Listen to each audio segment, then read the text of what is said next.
In 6.2, we're going to go over a couple different ways on how to present data.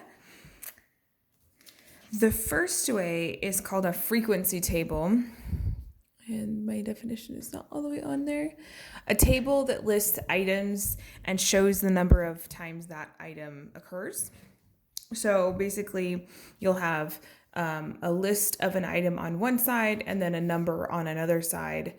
So whether you're talking about people's favorite color, if there's repeats, then you'll see the numbers on the right column be duplicated or go up. So let's go ahead and try one.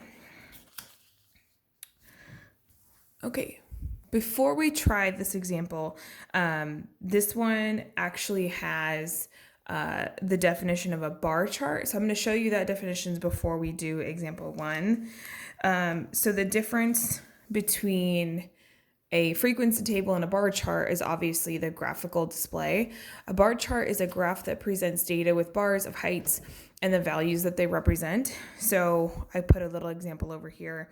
So in the example that I gave of favorite colors, these would be the colors down here, where these numbers here on the y-axis would be the number of people that liked that color.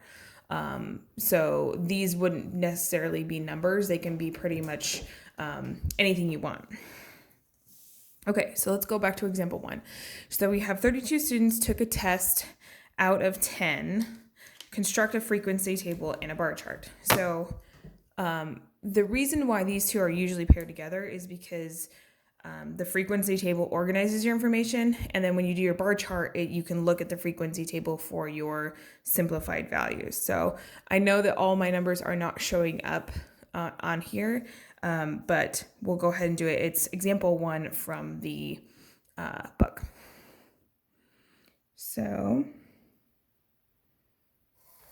let's see. So I have 10 different values. We have 32 students took a test. So this would be the score that they got, and this would be the frequency of the number.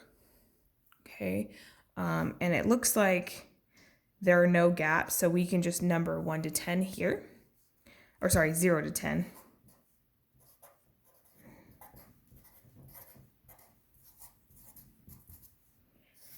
And we're going to go ahead and do a frequency. So one person got 0, 2 people got 1, 3 people got 2s, 2 people got 3s, 3 people got 4s, 5 people got 5s, 4 people got 6s, 6 people got 7, 3 people got 8, 1 person got 9, 1 person got 10.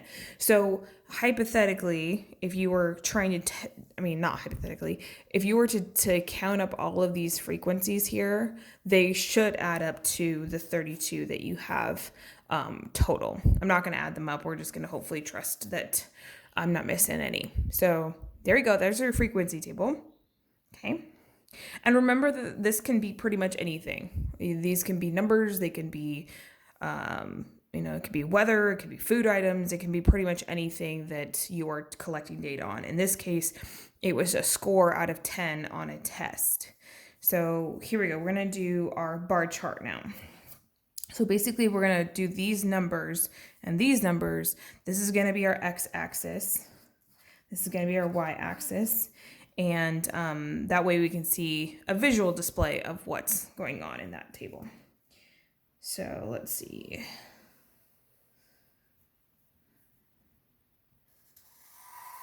Okay, so typically there's going to be gaps in a bar chart.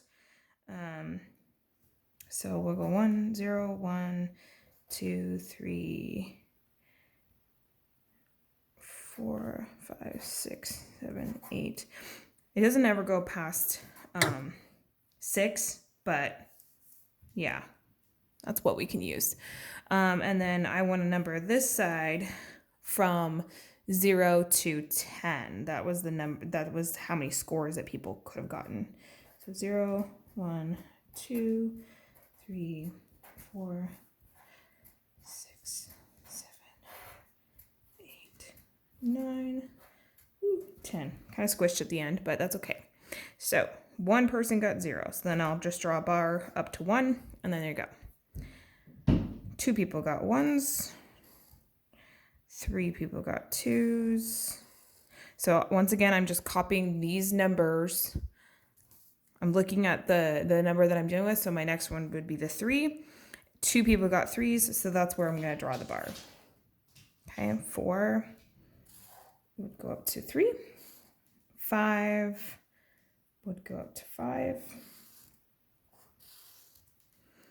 6 people got 4.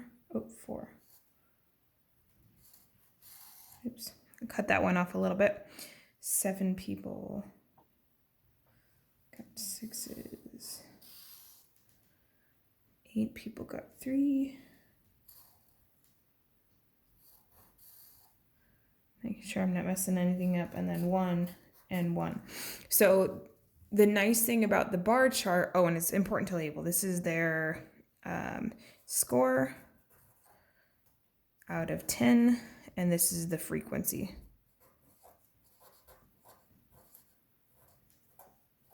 There, not so pretty, but so it's easier to look at a bar chart and say, oh, 7 people got the most people got a score of 7.